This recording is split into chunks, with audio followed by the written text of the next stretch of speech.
Oh, recording. Now recording. Now recording. All right. Dude, Monday is gonna be Cyberpunk news. I'm so excited. You're so excited? Oh. I still haven't looked at anything about Cyberpunk. So I was gonna do the intro in Huttese, but there's no really good translator for certain words in Huttese. So this is gonna be English. Welcome back to Casual Outlaws. Today we're discussing Heir to the Empire by Timothy Zahn. What was that, Chris? I think you broke up again. I said howdy. Howdy. Weird, breaking up a lot. Howdy. Yeah. All right. So we don't have Nate right now because apparently he's Working. AWOL. Yeah. Oh, Yeah, is he actually working? Okay. Well, it's either working or work related. Gotcha. Yeah. Yeah. Okay. He also hurt his back, I guess. Again? Yeah. Oh no, he hurt his neck before, right? I don't know. He's always had some kind of back issue. But apparently he hurt his back during the week, so it's kind of sucked. All right. Go ahead and start us off with the summary, Andy. Yeah. So, Heir to the Empire takes place about 9 years after not Empire Strikes Back, Return of the Jedi. In this case, the Empire is still around. They're called the Imperial Remnant at this point. They hold about 25% of the world that they had before. Ever since the death of Palpatine, it seems like the Empire is not as effective as they were before, which we will discuss in a little bit later. Anyway, Grand Admiral Thrawn is now in control of the Empire, and he's trying to make a push and trying to bring the Empire back to its full might again. We have Luke Skywalker, who's no longer part of the military presence of the New Republic. It's now Leia Organa Solo. She's now married to Han Solo. She is pregnant with twins. They are getting the New Republic started up. Han Solo has also resigned his commission as general. We still have Admiral Akbar, and we also have Borsk Fela, who's a Bothan, which have still not appeared in any of the movies. Anywho, Admiral Thrawn figures out that there's these creatures called Isalamari, and they basically push back the Force. But he also needs the assistance of a dead Jedi who's been cloned, and he's kind of insane. His name is Jeruis Sabayoth, which is not anyway how it's spelled in the book. And he promises Sabayoth Jedi to train in the form of Leia, her twins, and Luke. Of course, being part of the Empire, that's not entirely true. He's playing it a bit underhanded with that. And so throughout the book, we have multiple attempts on Leia. We have a couple of attempts on Luke. We actually get to go to Kashyyyk at one point in terms of trying to protect Leia. And we also learn that these Nogri, who were brought back in Rebels, are actually kind of worshippers of Vader. And because of their natural abilities, they can sense that Leia, via her scent, is actually part of that family. So the book ends basically with her having made an agreement to meet with them and see what's going on and potentially have some kind of deal against the Imperial Remnant. With Luke, he was actually contacted by Jeruis Sabayoth via some kind of mind link through the Force, and he believes he's just an old Jedi Master who's been hiding out since Order 66, and he's set out to go and find them. Meanwhile, Han has been trying to make negotiations with smuggling organizations to get more support for the New Republic in terms of just having trade routes set up and ships that can actually move these supplies around. And this is just the start of this trilogy, the Thrawn trilogy, whereby you have to read the rest to see what happens. All right. I don't think Berger liked it, but that's because Berger doesn't like anything. I don't think he's much of a Star Wars fan anyways. Yeah, I mean, this book, I guess, really didn't stand a chance with me. I think if I had read this book before The Last Jedi, I probably would have been really excited before The Force Awakens, probably. Just because I wasn't as done with Star Wars as I am in this modern era, where it just fuck Star Wars. Since you mentioned that, it should also mention that this book came out in 91 and the subsequent books were 92 and 93. They are before the prequels, before the Clone Wars was what the Clone Wars is now. All of that continuity is just not part of this. Yeah, it would have been before Order 66, like you were mentioning. Yeah. There was still the Great Jedi Purge, but yeah. It wasn't detailed or at all. Yeah, so like in that context, so it's almost like you have to read this book with that framing in mind. Yeah, and I really tried my best. Yeah. And there would be moments where I'm like, man, it'd be great if this wasn't, or this isn't as stupid as that other thing. But this kind of the problem is that like it would be constantly reminded of that other thing. Yeah. And it kind of poisoned Poisoned my whole experience of this book. Yeah, because like anytime there was like a lot of quotes from the Star Wars movies they kept reusing, like they were catchphrases for characters. Yeah. And it's just like I get Rich Evans from Red Letter Media in the back of my head going, "Remember Star Wars, guys?" And it's just like, and it makes me groan internally, and I just couldn't separate it from this book. Like, the book's fine, honestly. There are a couple of things that it's kind of dumb, the book itself. But like in terms of like if I was looking for like Star Wars fiction that wasn't entirely stupid, I think it's a good place for people to go. Yeah. One thing, so like I said, I haven't read this book in a very long time. And I think I even read it before I ever played Knights of the Old Republic. I thought battle meditation was a thing that was created for that game. And no, apparently battle meditation was invented in this book. Yeah, I mean, nerd. Yeah. This book, I almost stopped reading this book at chapter 2, though. As soon as like the first 2 chapters were really a real big slog for me to get through. Because the first chapter we start off with like Thrawn, and we're getting introduced to him, and like they're trying to like set him up to be like this big spooky guy who's in charge of the fleet or whatever. Mm-hmm. And he goes into his office, and it's like, oh, there's all this artwork, and it's just like, why are you looking at all this artwork of some alien culture? How is this relevant to our thing? And it's like, and it's all this like setup so that way he can completely demolish a couple of ships that appear in their space and like at the end of the chapter. And it's sort of like this lazy fantasy racism that I think a lot of people have been working to get out of, that kind of made my eyes roll. Where like a race of people kind of gets boiled down to one characteristic, and that's that like race of aliens, and it's just like it doesn't make a lot of sense because the whole book wants to talk about exceptional people, but if you aren't like a named character, then nobody pretends that exceptional people exist, and so it's like you get this like quasi what I call fantasy racism, where it's just like, oh, we know them by their one trait, and then we push them out of our mind because it's not actually important. They're that one trait that shows up for the scene. And then the second chapter almost lost me when it did this a really annoying kind of fourth wall break that people do, where Luke Skywalker has his beverage, and he's like, "Yeah, Lando taught me about it. It's this super cool beverage." And yeah, and C-3PO's like he's all concerned because Lando's a bad dude or whatever.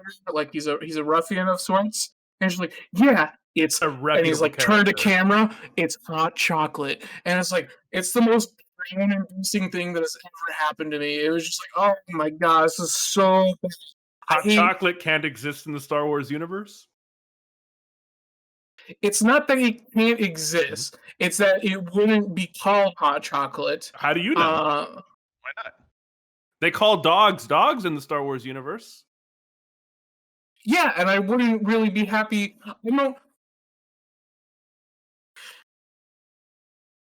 In terms of like an evolutionary biology thing, it's really annoying for it to exist. And it just Taking makes Star me. Wars way too seriously. Yeah. It's Star Wars. Yeah, that is All right, definitely an you're issue. taking it to a level that's way beyond itself. It's not trying to be like this I get it. intelligent. I get It's it. not Dune, all right? I get it. It's one of those things where it's just it is looking at you. It is the office looking at you in the eye, being like, like It was adorable. it's not adorable. It was Writers need to cute. stop this. It It was is. cute. I enjoyed it. Hot chocolate's great. Yeah. I mean, why What do you can't got? Luke Skywalker have hot chocolate? Yeah. Huh? You can't have. Why would you take that everything- from him? Why would you He's take the Jedi Master, sir.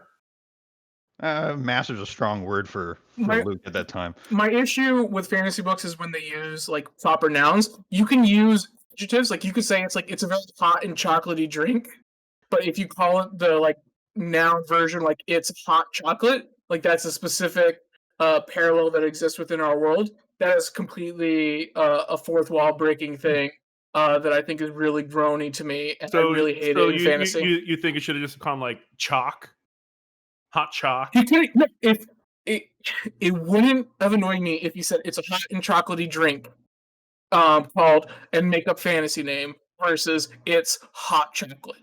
Like the shorthand for like how we would use adjectives versus proper nouns existing in a fantasy world literally drives me up a wall. It's a pet peeve of mine in fiction. And call it moist cocoa. I wonder how you would feel about what they call coffee in the Star Wars universe. I mean, it's just called it's just called calf.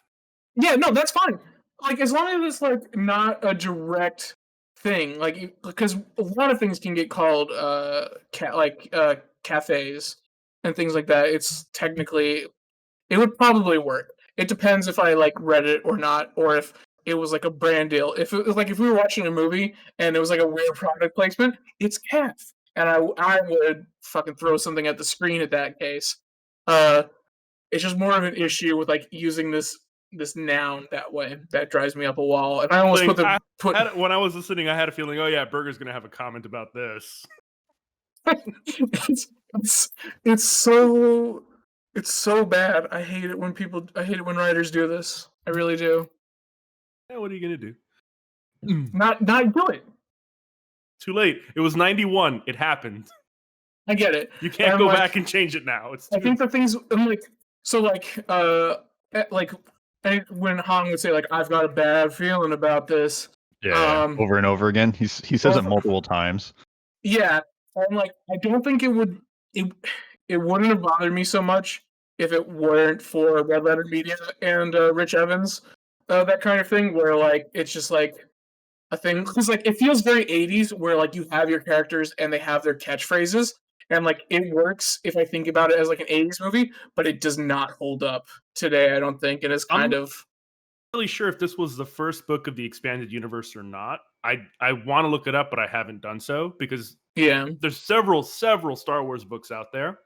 But like so much of like a lot of the expanded universe was actually set up by this book. Like the character Mara Jade, she shows up in a lot of other books afterward, and she becomes a very important character. The twins become very important characters. Also, yeah. Like it wouldn't bother me. It wouldn't bother me if I had read it before Disney got a hold of Star Wars. Yeah, no, it's like this is even without the prequels because it's before all that. Like they mentioned the cloning cylinders, which is not at all how the clones worked in Clone Wars. So there was a whole lot of other stuff going into play with that. And the different naming schemes for like clones and stuff, like you'll see that if you decide to finish the series, you'll see more of that in that. Of course, I thoroughly enjoyed the book. The only thing that really bugged me was the sound effects and the music. Like when I first got into it, I was like, okay, no, that's cool. And then like in the middle, I was like, okay, it's getting a little annoying. And then towards the end, I was like, you know what? I'm cool with it again. I didn't like the sound Immersion. effects. They weren't like a deal breaker for me.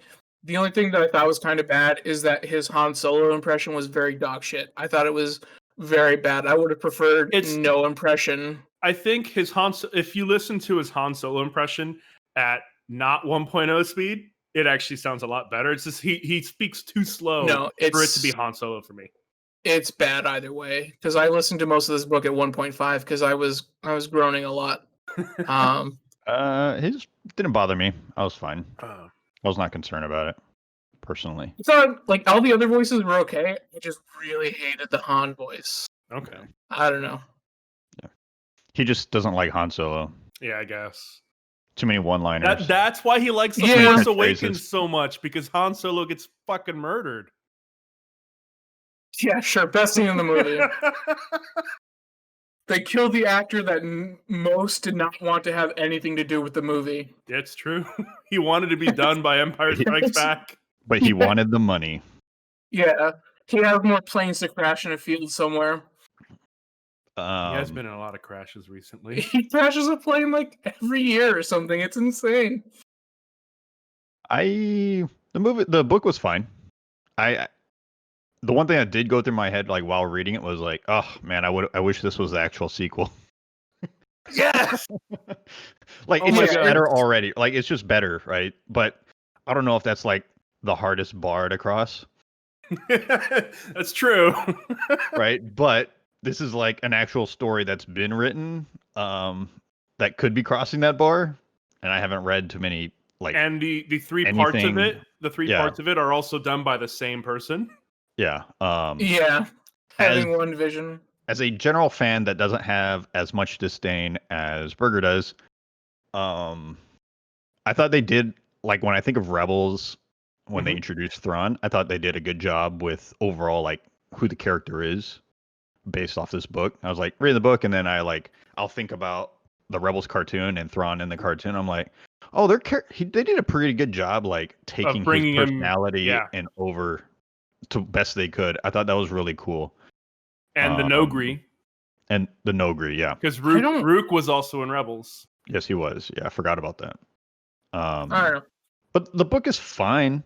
There's nothing like. If this was canon, I would be more interested in reading the next books.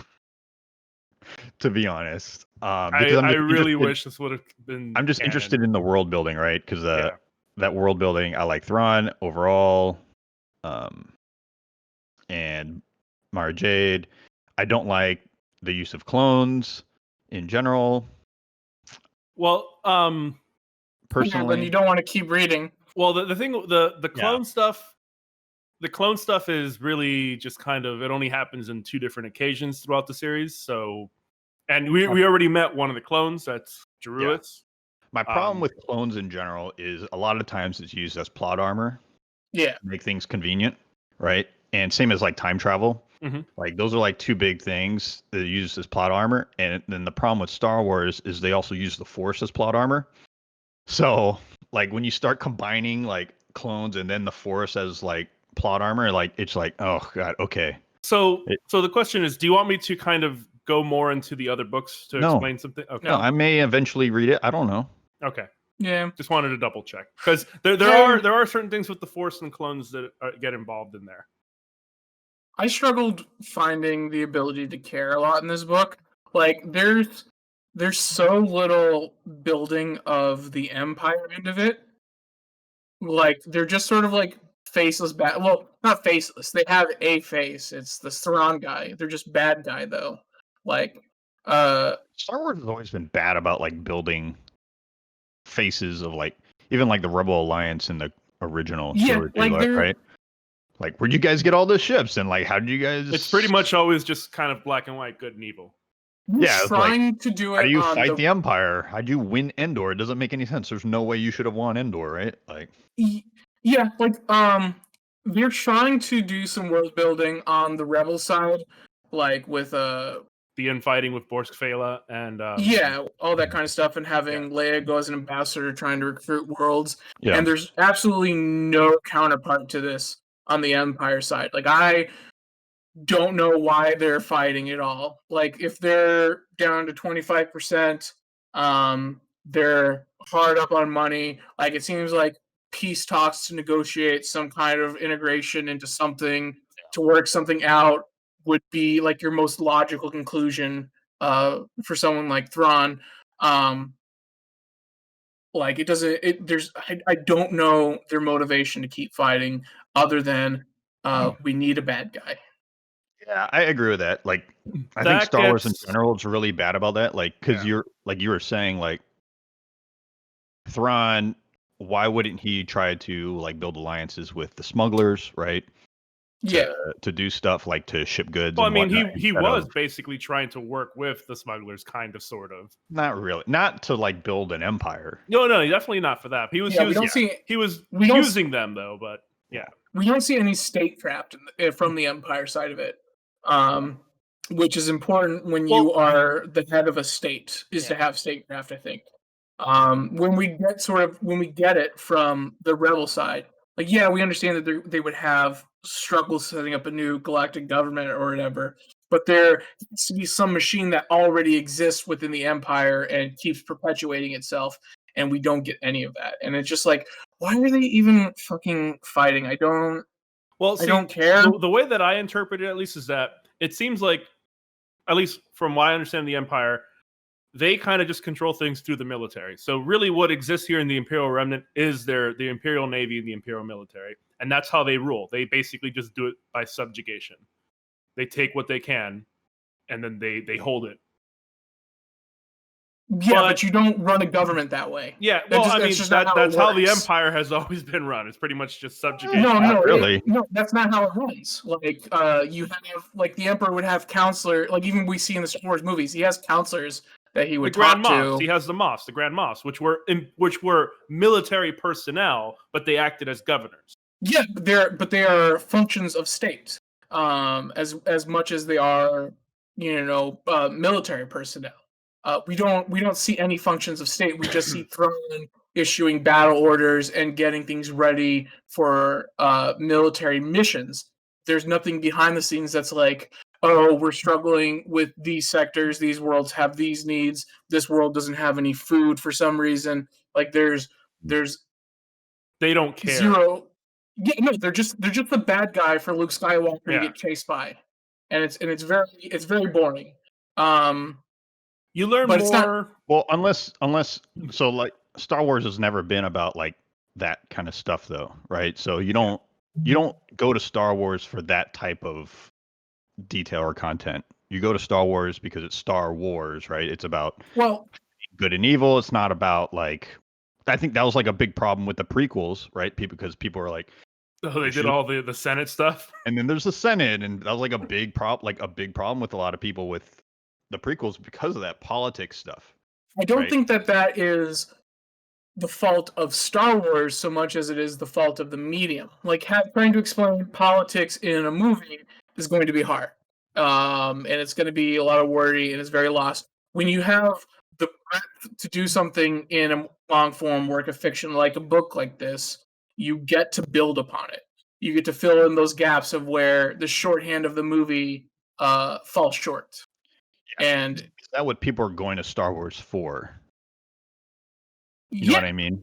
I think so. We have to look at it also from the author's point. Like all he had to go by was the movies, so he's going to try to make the book as close to the movies as possible. Have you seen Wikipedia? Like, are you kidding me? Of course they yeah, would but care you're about talking about. I mean, in general, books is already a niche group of people that are going to read books, but yeah, I don't know. I don't know if I agree with that. Would a very niche group of people be into very niche things, the fantasy series that they are diehard fans of? 100%. 100%. I don't even think that's a controversial statement. No, I'm not disagreeing with that, but I just don't know if that's where the writer it's not a strength of the right. Sure, it's not a strength of the Star Wars movies, but so then we're saying, but we get this book here. It's like, okay, so they're doing all of these things. That's fine. And like, if all you wanted was more, I don't think Skywalker that's and Star Wars Leia in general, though. Even the books, for the most part. What was that, Chris?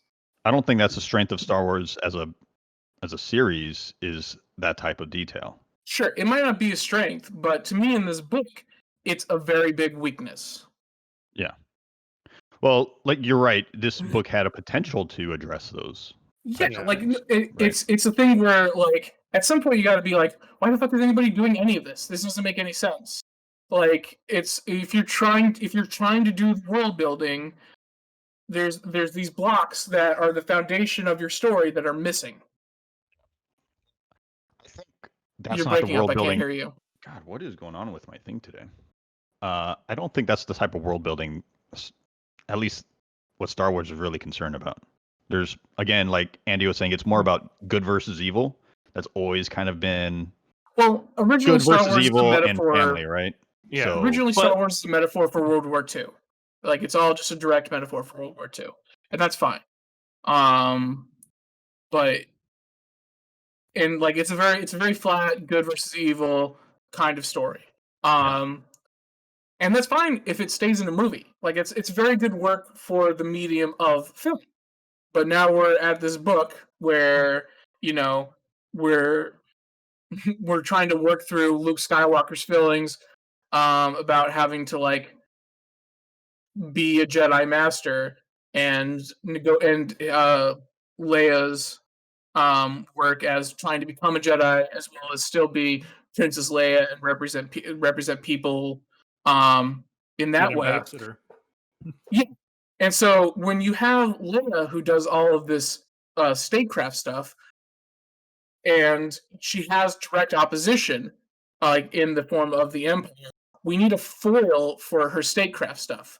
There's because like if you think about it logically, they're trying to work through all of these alliances. Like you have to wonder what is it demarcation point is for the Empire. Like where does this end? Like that's something that you would think about as an ambassador, and that's something that needs to be seen in order for our characters in order to be able to get there naturally. Other words, it's going to be some arbitrary. We blew up the Star Destroyer, and now evil is vanquished. And it's when you're trying to like. I think when you're trying to put all of this detail in the world building and building the rebellion and turning it into the new, I forget New what Republic? they kept calling it, New Republic. Thank you. Like it clashes. If you're trying to add nuance over here, but you completely lack it over here, it just clashes, in my opinion. About Thrawn is that Thrawn, he's also the Grand Admirals were considered warlords. That was their whole thing. Their whole thing was war. It wasn't statecraft. That's what he is. So that's probably also why he's written as just purely being military man. This is what I want. This is, and also the beginning of the book is prefaced with him. He's like, I have this goal. This is my mission. That's what we see happen throughout his story in the book. It's him getting to this point of getting those mole ships, getting to that shipyard and trying to take these capital ships. Yeah, it's a very clever plan, and it works in terms of the story. That's not the issue. I don't have an issue with the tactics of General Thrawn. No, I know. But like, even Genghis Khan has ministers and officials that represented his empire. Like, there is no way to escape logistics and statecraft. There's no way to escape it. Like, they just did it. No, I think. I agree with you 100%. We noticed the lack of it. Yeah, I agree with you 100%.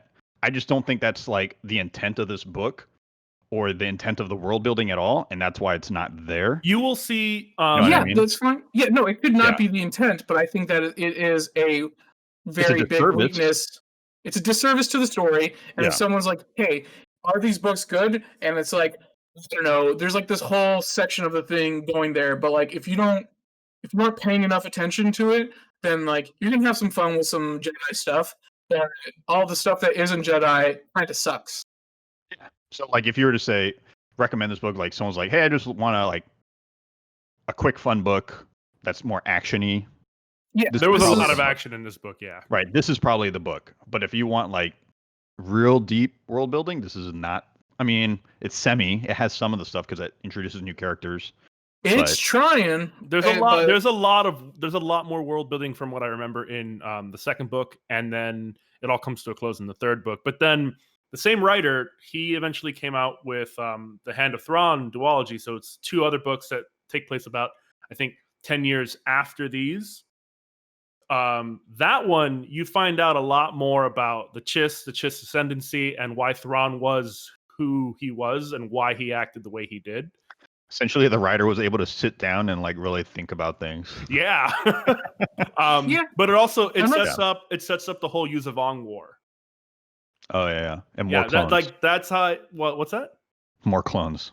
There wasn't any clones. Palpatine was a clone, right? Yeah, but that's not Yuzavong. Oh no. No. I thought he has like 1,000 clones spread out throughout the galaxy. There is some Emperor Palpatine clone stuff, but that does not touch the Yuzavong War. It doesn't touch the Thrawn stuff. Wasn't the Vong War the war that Palpatine was preparing for? Yes, he was. Right? That's why the Chiss took over the ascendancy Empire. was. That's what the Chiss ascendancy was. That's why he let Thrawn be who Thrawn was, because he had his Chiss basically being prepared for the Vong. Yeah. And that's like, there's that meme where like the Emperor is actually like a hero, but we destroyed him. He's like, no, I'm building this empire because there's a greater enemy out there that's coming. Yeah. What'd you think of? So I know you liked Mara Jade. What'd you guys think of Mara Jade? She's fine. Yeah. The thing is, like they didn't build her character enough in this book. Like you just all you know about her is like, I hate Luke Skywalker. Yeah, it was kind of one note, and it got kind of boring. I think her little arc of learning to not hate her main character as much as she did before was a little bog standard. But it wasn't offensive or anything like that. It was just like, you knew what it was before you went on to the next chapter. It's just like, oh, okay. I bet we're gonna have to team them up at some point. Yeah, because like she's the Emperor's hand, Luke Skywalker. It's kind of like sounds like a pairing. There's more to their relationship and all that stuff. There's always more. Yeah. Her being the Emperor's hand made sense because the Emperor always had a backup plan to his apprentices. Yeah.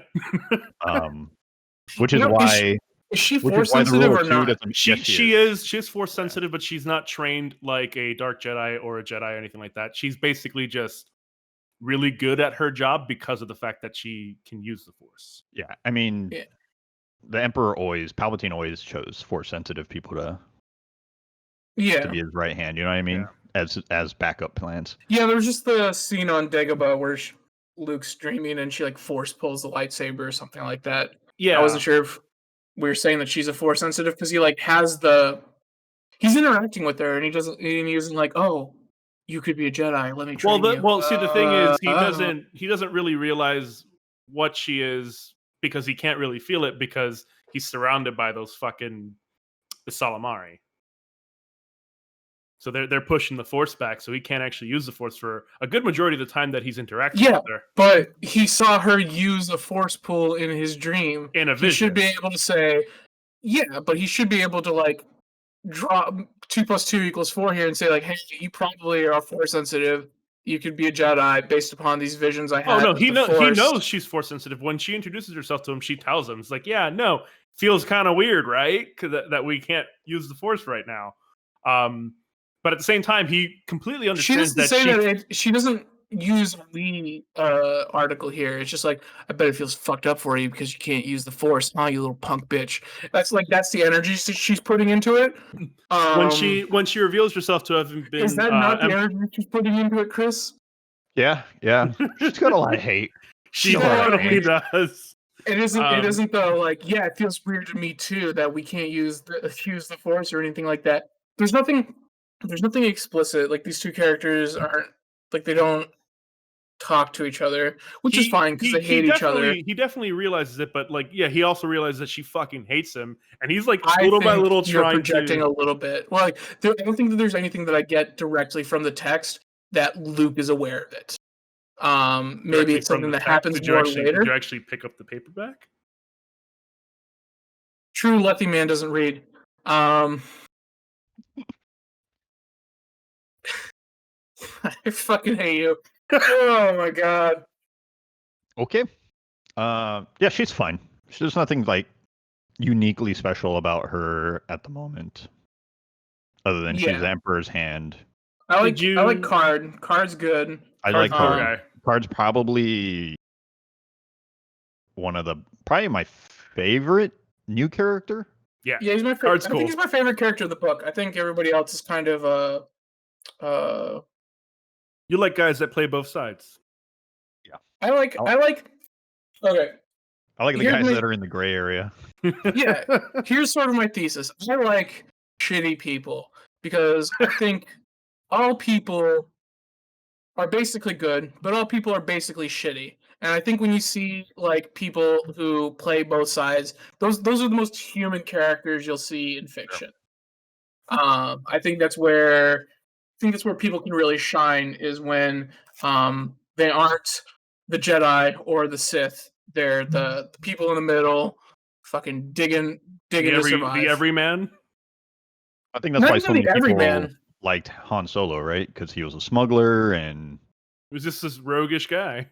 like the whole thing, like when he shot first in the original before the editing, like it showed that like he's willing to get his hands dirty and stuff like that. I guess I don't think I've ever been that big of a fan of Han Solo. He's always been very chatty for Remember, me. his favorite part about The Force Awakens is him dying. Yeah, sure. It's not, but sure. I don't care to argue this with you. I think he's always been a little bit too much of a Chad. But I think he's definitely one of the stronger characters. I think everybody else reads a little flat if you don't have him around. I think that's what makes Lando so good.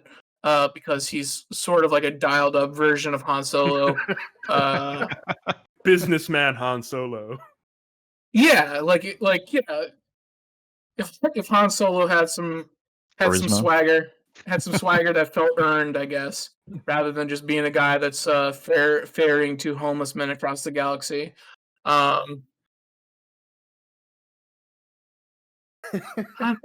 don't know. Did you notice the repeated mentions of slave circuits in this book? Yeah, that's fine. It makes sense if we're talking about computer stuff. Well, no, they're that comes into play big time in the next few books. Right? Who cares? Spoilers.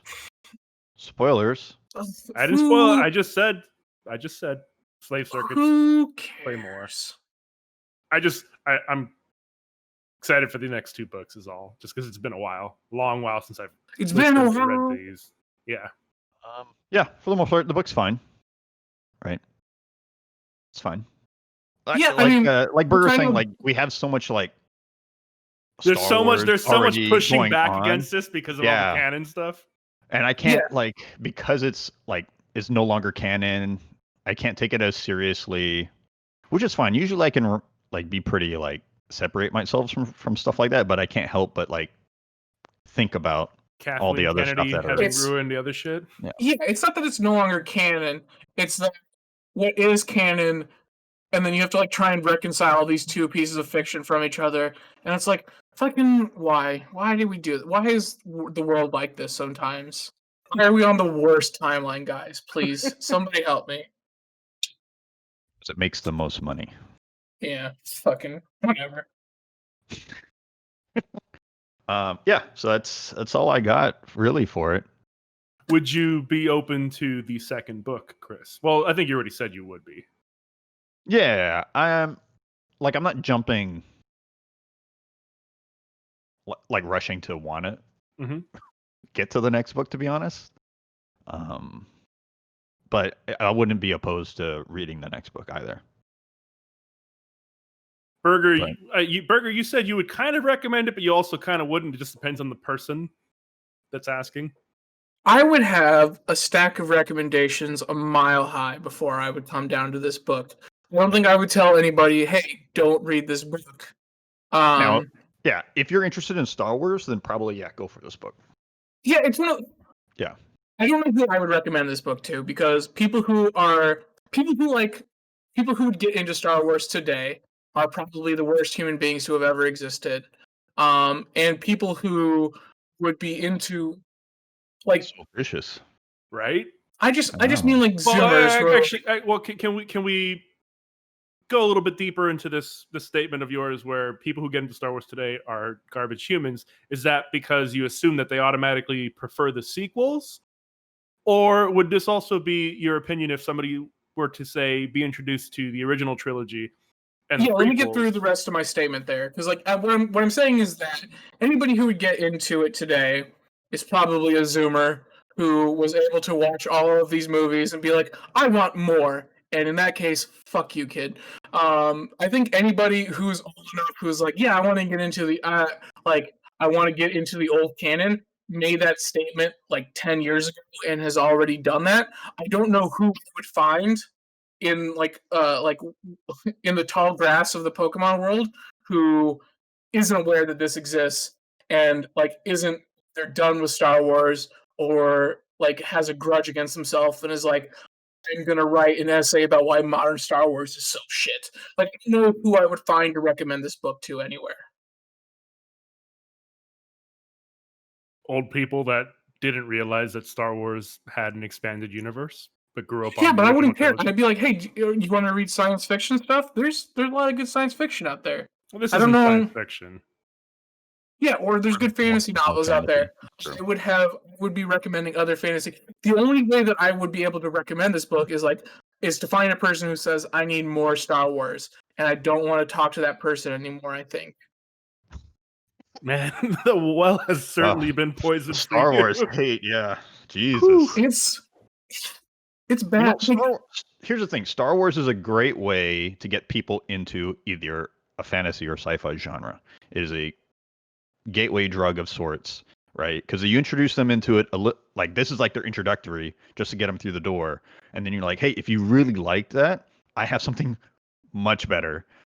Check this series out, right? see, like I don't know. I think there are better ways to start people in science fiction or fantasy. Yeah, but this is like because it's a pulp cultural reference. It's more palatable. It's a lot easier. Yeah, but who are we finding who has a growing desire in fantasy novels who hasn't seen the Star Wars movies? I think we're talking about a unicorn, is what I'm saying. No, I know a few people in my life that's never watched Star Wars movies. Yeah. Yeah, that's fine, but Yeah. I don't know if to you is that person on the cusp of becoming a Star Wars fan or becoming a fantasy fan that you're going to Possibly. be able. We don't know. Do you think There's only that it one would way be to find hard- out. Do you think Yeah. it'd be harder for you to get them into Star Wars than it would be for Dresden Files?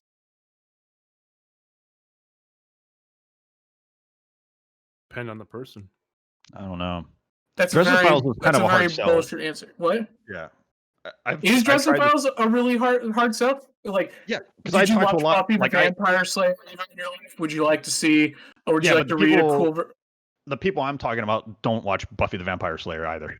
Sure. You know what I mean? Like I know a lot of people that are like outside of our bubble in general in most regards of our lives, and Yeah, like I got my mom to read Dresden Files. like selling Dresden Files was like I had to like really pitch it, like talk about it multiple times, keep bringing it up, kind of stuff. Right? Because like once I mention Dresden Files, the first thing they think of is like the Harry Potter series. Right? It's a modern fantasy. Once you explain that he's a wizard, yeah. Yeah, right. Because that's the first thing that like it's a modern day wizard, and that's like the first thing that pops in their head, and then I have to like separate the two. Yeah, I mean, I would say like. Right. Well, So like it has its own roadblocks. Dresden Files has its own roadblocks that's separate from Star Wars too. yeah, but I think like, hey, you know how like a bunch of people like nobody hates Harry Potter that much, except for like unless you're like an Orthodox Christian kind of thing. Like you can have people who are not into Harry Yeah. Potter, but like you can. Everybody knows of a Star Wars fan, trying to get somebody into a fandom of like, hey, you know how Harry Potter's kind of approachable? Well, imagine Dresden Files is like a more adult version of that doesn't suck as much or like is better written kind of thing. It's more adult. Like I think that's an easier sell than like Wait, you've never seen Star Wars, right? But like, don't look at a picture of a Star Wars fan, by the way.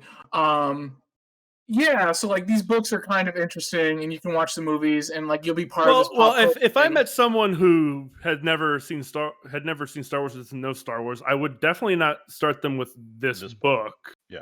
Or Right, any I don't Star know Wars book for that what matter. about- I would what start them with about- the movies. Yeah, what about a person that's watched the movies, doesn't read books, right? Watch the movies, doesn't read books, doesn't really like into a lot of sci-fi stuff, but they're familiar with the Star Wars movie media, right? They don't watch the cartoons or any of that or the comics. So then they're like, "Hey, I kind of want to get into books." Like, how do you get someone to go into, let's say, a Sure, here's Sanderson my- book compared to this book? This book would be easier sell than a Sanderson book. 'Cause Okay, then so once but they now get we're in going this back book, to my then you're like, all right, now try Sanderson. Sure. I guess we're going back to sort of my previous thesis here is like, so this person has watched the movies and they've liked the movies. I'm pretty sure I'm going to stop talking to them. Well, that's not a good way to get someone into. But Is why, that but why on am the I trying to assumption get that they've this seen? Is that the assumption that they've seen all 9 movies? and want more? Like, is See, that what we're that's doing, the thing. Chris? We're not assuming that they've seen all 9 movies. Like, I'm assuming someone who watched Star Wars when they were younger isn't really that much of a reader, and hasn't seen the sequel trilogy, or maybe he hasn't even seen the fucking prequels, because that exists. But I Even guess if they it's like- did, even if they did, it doesn't matter. Like, if they've seen all of it or if they haven't seen all of it, they're just interested in the expanded universe, or they're just interested in getting into books, and they like, hey, I kind of like sci-fi stuff, because most people don't recognize Star Wars as fantasy; they see it as Then sci-fi. I would say, like, hey, have you read Ender's Game? It is a very solid beginner point of science fiction. I don't know. Would they jump into Ender's Game before this book? What are the odds? They would probably, because they have frame of reference of Star Wars. You know what I they recommend? might jump into this book. I recommend Hitchhiker's Guide to the Galaxy. It is very approachable. It's very light on the science fiction. It's and super is a short. It's super short and is a mastercraft of fuck, I forgot the word. Satire, but I was gonna say like the quality of the text, like the writing itself, but I forgot the word all of a sudden. Like it's absolutely perfect. Anybody, like, you read this book, and if this book should be for everybody, but it is an absolutely amazing starting point for science fiction. If I consider, I don't know if I consider Hitchhiker's Guide to the Galaxy to really be a sci-fi book. Like, it definitely has science fiction elements. It's very approachable, I think. I think it's an absolutely amazing piece of work that somebody should go read. If someone's like, I want to get into books, I'm like, you cannot go wrong with Hitchhiker's Guide to the Galaxy. It's a super easy book to get into, and it's hilarious. Yeah. I've never read it. Oh my god, you should. Like, I kind of wanted to mention or pick that book, but it's just so short that I would have to like pick another book, because it's such a short audiobook. It's really good. Yeah. I I would even recommend the movie. They're not really the same thing. The absolutely love it. Hitchhiker's Guide changes from every single medium it goes through, because the original radio play was different from the book, and the book was different from the television show that came out on BBC, and then the movie was different from all that too. I cannot recommend Hitchhiker's Guide to the Galaxy enough. It's great. If someone's like, I want to get into books, read Hitchhiker's Guide to the Galaxy. 100%. Like, I want like a sci-fi-ish kind of thing, but I don't really like super bogged down sci-fi. I don't want to read Star Trek. Okay, read Hitchhikers. Yeah, it's great. And when it gets to the sciencey stuff, it just kind of it's super silly. It's super silly. The infinite improbability drive.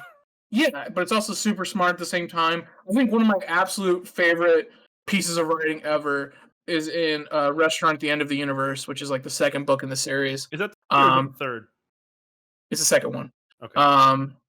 So at the end of the first book, they say, "I know of a really good restaurant at the end of the universe." Right.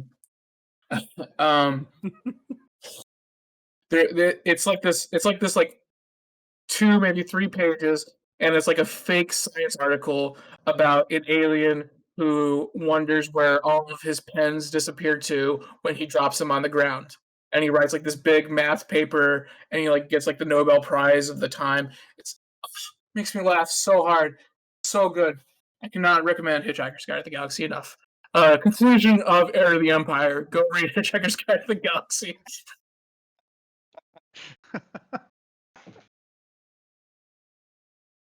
Yeah. Definitely think, pick up Heir to the Empire.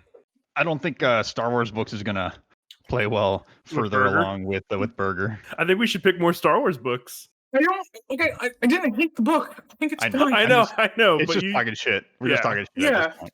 Do you I like get Karen it. Do you like Karen Travis?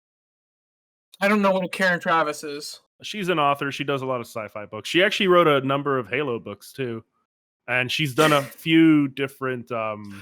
You watched that video I sent, right? I watched that video. Based upon that video, I don't know if you're given a good appraised person. She's written a couple of Star Wars books as well. Did she Did she write the Halo books that the guy liked? Yes. Okay. All right. Yeah, she was one of the ones that he highlighted in that video too, Karen Travis. Yeah. Okay. I think she's written a couple of no, she didn't write any of the X-Wing books. I think she wrote some of the Mandalorian books.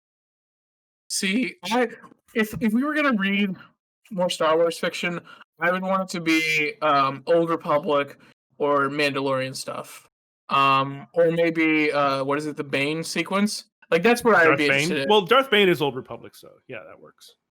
I thought he's like kind of after the Old Republic. He's in between them. He sets up the rule of two, so it's after the Sith Wars and all that stuff, but it's still technically Old Republic era. Not wrong. Okay. I think separating from the Skywalker continuity is always is like the move, right? Yeah, like in my head, I am 100% done with anything that exists around the time where Kathleen Kennedy has had her fingers in Star Wars. Unless it's severely removed from a continuity, but even then, it's hard for you.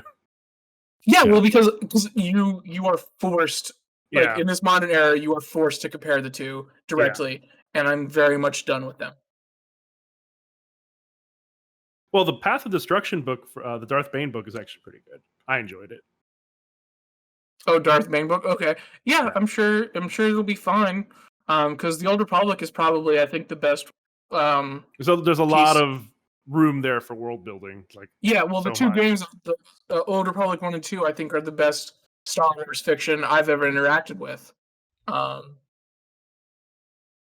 worry, they're starting the High Republic soon. Yeah, I don't know how I feel about that. If it is involved with Disney in any way, I don't care. The High Republic does take place in the Old Republic, so yeah, it's the end of it. Yeah, right. It's like the Burger does not look happy. If it has anything to do with Disney, I really don't care. I mean, it's always going to involve Disney. Yeah, that's something you can't separate anymore. Or maybe maybe Sony will sell it. Well, not Sony. Disney's maybe Disney will sell it. Disney's never selling stuff. I would 1000% support legislation that breaks up monopolies like Facebook, Disney, and Amazon. All right. Believe we've discussed what we can of the book at this point. So now it comes time to, I believe, in the order you are next, Chris, right? I think so. Yeah. This was your book, then it's Chris, and then Nate, and then me. I want to do Sandman by Neil Gaiman. You do like Gaiman. For some reason, I thought it was Stephen King, and I was really not excited. No, we should do a Stephen King book just for that. I dislike Stephen King, but do you prefer I just don't Dean like his Koontz? voice. I don't think I've read a Dean Koontz book. I need to finish Dark Tower series. I still haven't finished it. This is Burger's face. So, can you give? So, is Sandman your choice, or are you still? Yeah, Sandman's my choice. That's what I want to do. That's what I want to do. I like Neil Gaiman books in general. Isn't Sandman a part of something, like part of some greater series? Originally a graphic novel. It's a graphic novel series that's considered one of the greatest graphic novel series of all time. Okay, are we More doing the than more graphic than novel? Watchmen? No, we're doing. So he's actually they started doing the Audible. There's an Audible for it, so that's what we're gonna do. They just Okay. came out. It's 11 hours long. So fairly short. Yeah, yeah. It's fully voice acted. Um, essentially, it's a fantasy setting, like semi-modern fantasy setting. But Can I you thought give it us was- a brief synopsis or anything? yeah, so the main character is Morpheus. He's essentially like there's a bunch of different like godlike beings, but he's Morpheus. I just read the thing. When the Sandman, also known as Lord Morpheus, the immortal king of dreams, stories, and imagination, is pulled from his realm and imprisoned on Earth by a nefarious cult, he languishes for decades before finally escaping. Once free, he must retrieve the 3 tools that restore his power and help him rebuild his dominion, which has deteriorated in his absence. As the multi-threaded story unspools, the Sandman descends into hell, confronts Lucifer, chases rogue nightmares who have escaped his realm, and crosses path with an array of characters. I see. Yeah. Okay. You have to do the introduction to the show as best you can to the tune of Enter Sandman. It's fully voice casted, so each character has their own actor. So For some reason, I thought it was like attached to the Discworld thing. Any famous names attached to the voice cast? James McAvoy is Morpheus. Kat Dennings is Beth. The James McAvoy. baseball player No, James or McAvoy. tennis player? Professor No. X. Professor X. Right? Oh, who am I Andy thinking of? McAvoy Who's and the tennis Stewart. guy? These timelines are getting confusing. Yeah, Andy Serkis is in it. Michael Sheen as Lucifer. Michael Sheen Taron as Egerton.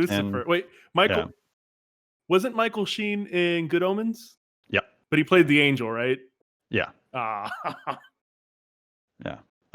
Yeah. So lots Is of it people. high fantasy or is it like a modern fantasy kind of thing? It's more of a modern fantasy. Yeah. We'll see how Okay. they do it, at least in the comic books. But this comic book was written, or the graphic novel was written Ages ago. long time ago. So it was in that time. So Neil Gaiman, what he tends to do with a lot of this stuff is kind of modern things up when he comes out with like new variations of it. So who knows what he's going to do in the audiobook compared to the graphic novel. But yeah. Terry Okay. Pratchett did Good Omens with Neil Gaiman, With right? them. Yeah. They both did it together. Yeah. Okay. Okay, for some reason I thought the Sandman character was associated with Discworld. But I guess that's just because Terry Pratchett and Neil Gaiman are attached together in my head, I guess. I don't know. But, Isn't there also a Sandman in Marvel? Spider-Man villain? Yeah, he was in the worst Spider-Man movie. Spider-Man 3?